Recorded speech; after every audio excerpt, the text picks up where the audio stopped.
ini kita mau memuji dan memuliakan nama Tuhan. Biarlah hadirat Tuhan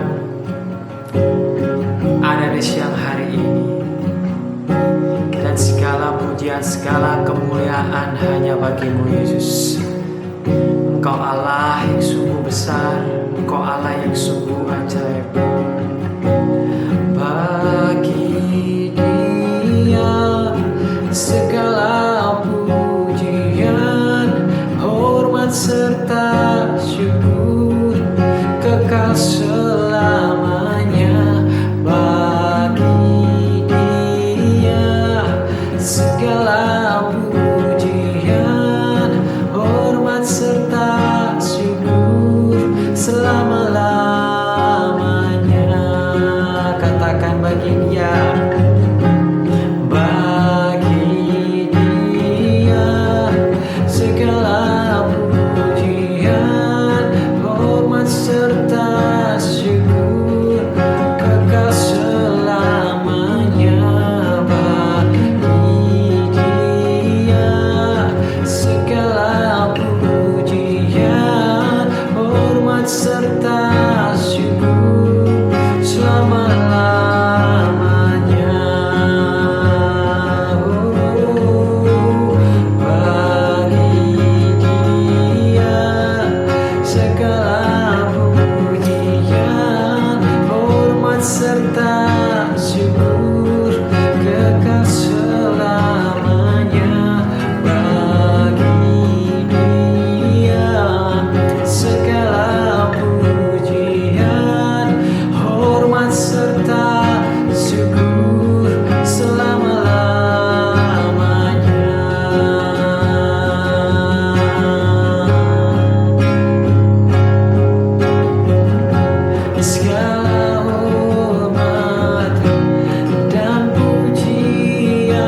kemuliaan Tuhan hanya bagi-Mu.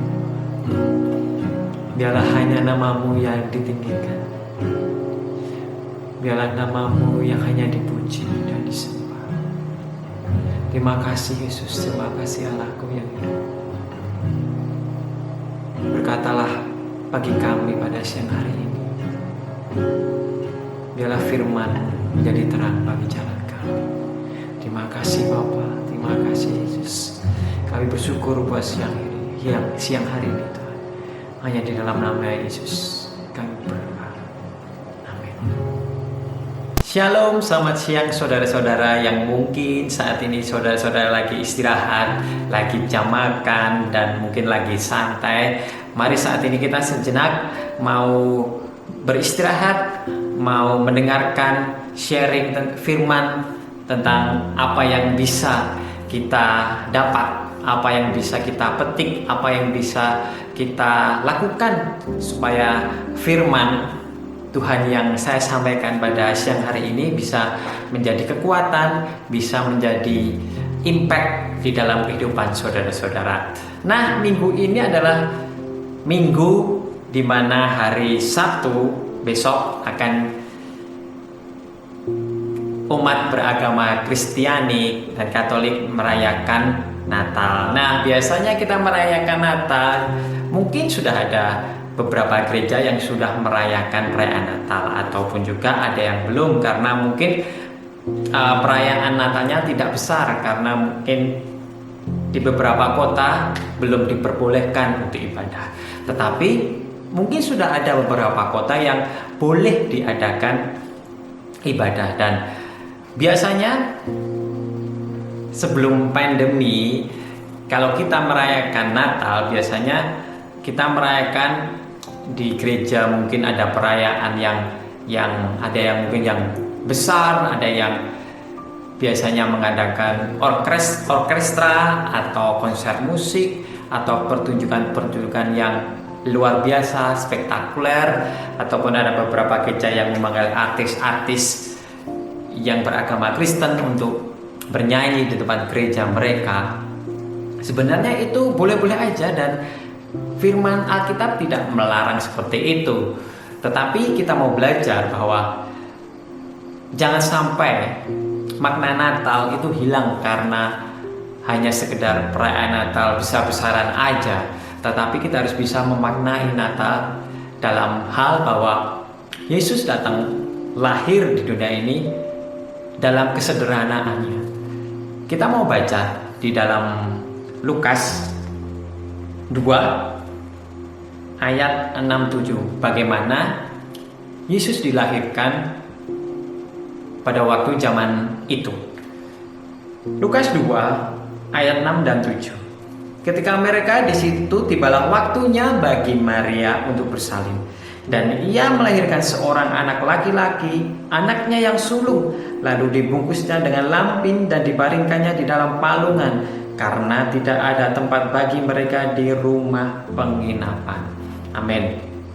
Zaman dulu tidak ada yang namanya rumah sakit besar ataupun rumah sakit yang sekarang ada kelas-kelasnya, kelas 1, 2, 3, VIP, bahkan mungkin rumah sakit seperti rumah sendiri yang ada AC-nya, ada TV-nya, ada kulkasnya, nyaman sekali. Tetapi zaman dulu untuk bersalin aja mungkin di rumah, dan karena mungkin zaman dulu belum ada rumah sakit juga. Tetapi apa yang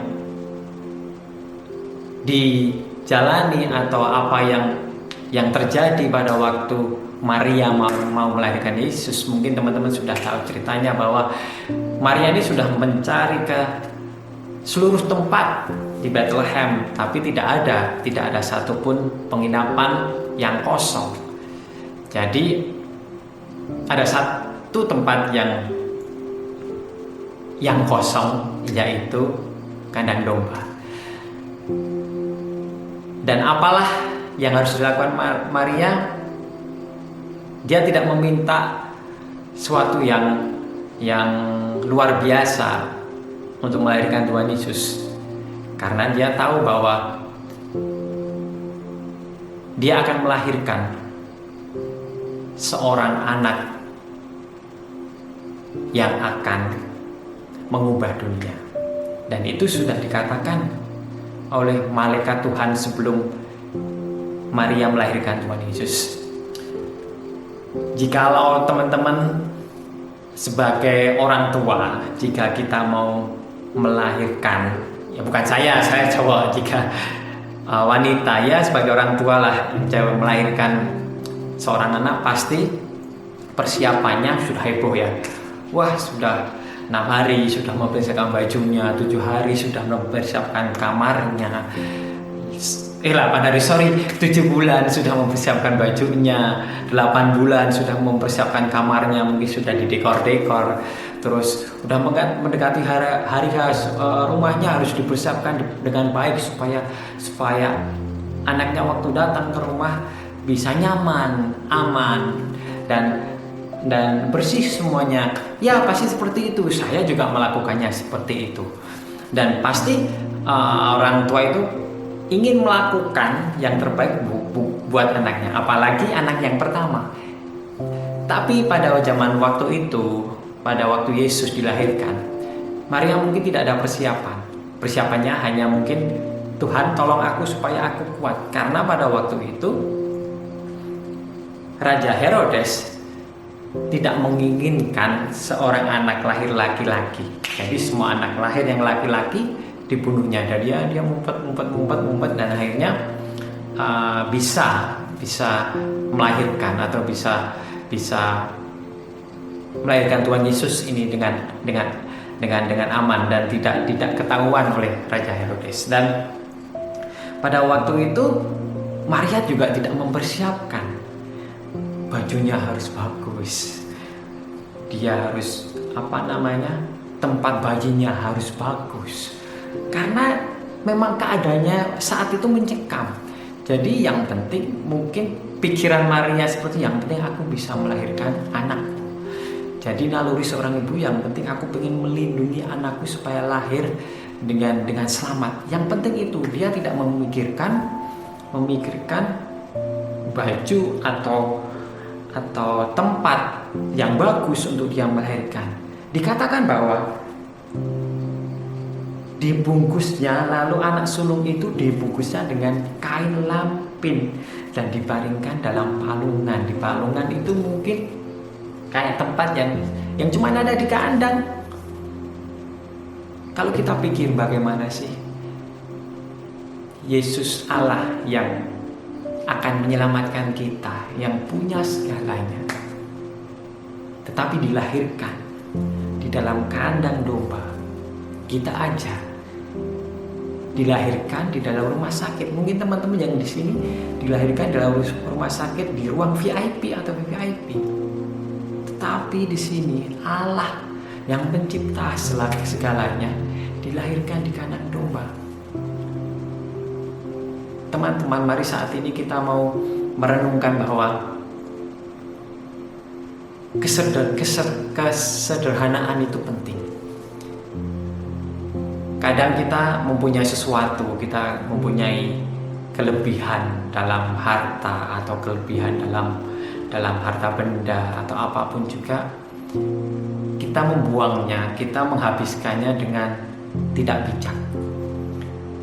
Kita atau bahkan mungkin kita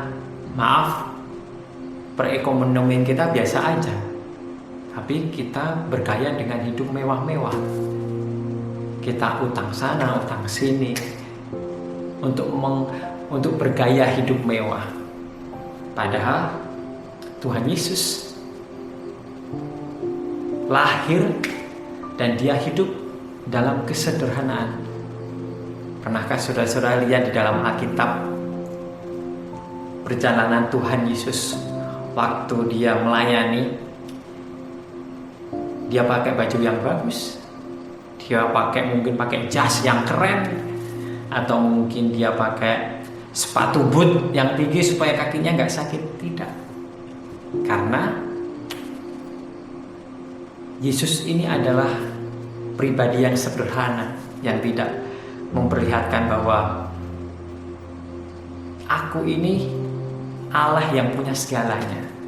Tapi dia ingin memberi contoh bahwa aku datang di dunia dalam kesederhanaan. Aku melayani di dalam kesederhanaanku. Kalau mungkin dia datang dengan kemewahan, dia melayani dengan kemewahan, mungkin banyak sekali yang mengikuti dia, tapi dengan motivasi yang berbeda.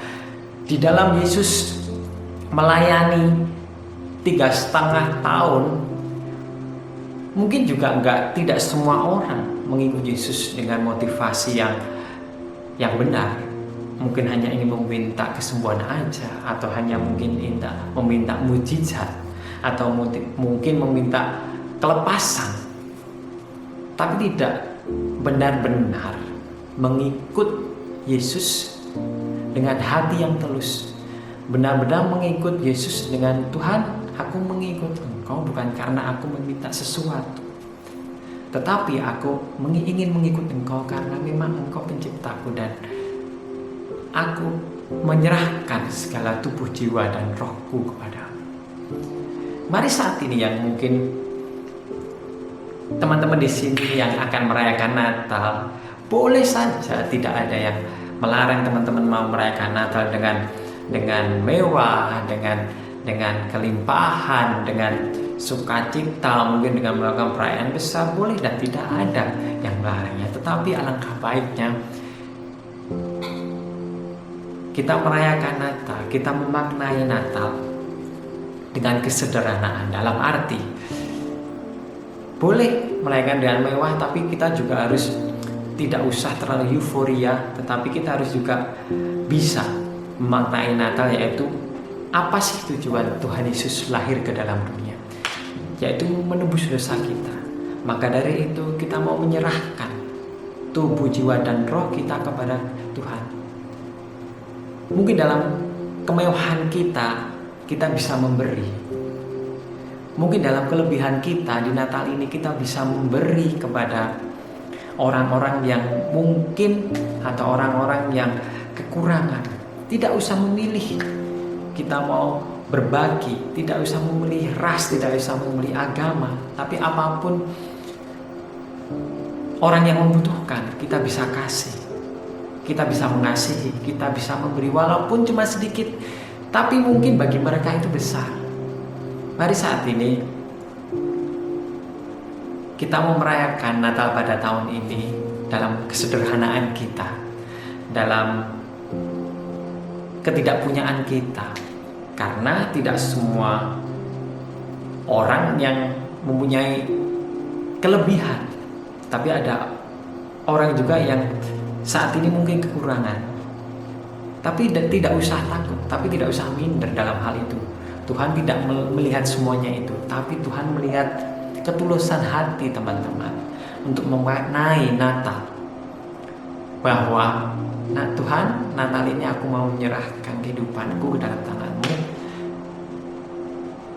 Aku ingin mencerminkan sikapku seperti Engkau. Biarlah cerminan-Mu, cerminan Engkau Yesus ada di dalam diriku, sehingga diriku ini menjadi impact, menjadi pengaruh yang baik buat keluargaku, buat lingkunganku, buat tempat kerjaku, buat sekolahku, buat komunitasku. Itu yang harus kita bisa maknai. Mari saat ini mungkin teman-teman kita mau merenung bahwa Tuhan, terima kasih Tuhan, Engkau telah datang ke dalam dunia ini untuk menebus dosa kami. Engkau datang ke dalam dunia ini mempunyai tujuan, visi misi yang sangat besar sekali. Maka dari itu Tuhan, kami anak-anak-Mu Tuhan ingin menghargai, ingin menghormati segala apa yang Engkau telah lakukan. Engkau sebagai Allah yang mempunyai segalanya. Engkau Raja di atas segala raja. Merendahkan diri turun ke dalam dunia ini hanya untuk menyelamatkan, hanya untuk mengambil kami dari dosa, supaya kami tidak masuk dalam neraka, tidak masuk ke dalam api yang selamanya Tuhan. Maka dari itu Tuhan, kami ingin bersyukur, kami ingin sungguh-sungguh berterima kasih kepada Engkau. Bukan hanya perayaan, kemewahan Tuhan, tapi kami ingin merayakan Natal ini dengan kesederhanaan kami, hati kami, jiwa kami Tuhan. Biarlah kami bisa memaknai Natal pada tahun ini dengan sungguh-sungguh, sehingga kami tahu Tuhan bahwa Engkaulah Tuhan yang menebus dosa kami. Terima kasih Bapa. Biarlah perkataan-Mu pada siang hari ini menjadi kekuatan, dan kami bisa merenung lebih lagi bahwa Engkaulah Yesus yang lahir bagi kami. Engkaulah anak Allah yang turun ke dalam dunia ini untuk mengangkat kami, untuk menyelamatkan kami, sehingga kami tidak jatuh ke dalam neraka, tidak jatuh ke dalam penghukuman yang kekal. Terima kasih Yesus, Engkau sungguh baik bagi kami Tuhan. Segala kemuliaan, segala pujian, segala hormat hanya bagi Yesus. Terima kasih buat firman Tuhan. Biarlah apa yang Kau sampaikan pada siang hari ini Tuhan menjadi kekuatan kami kembali Tuhan, menjadi perenungan hidup kami Tuhan, selama hidup kami Tuhan. Dan terima kasih Tuhan, kami bersyukur buat semuanya Tuhan. Biar kami serahkan kehidupan kami ke dalam tangan, hanya di dalam nama Yesus kami berdoa. Amin, amin. Terima kasih. Shalom, Tuhan memberkati.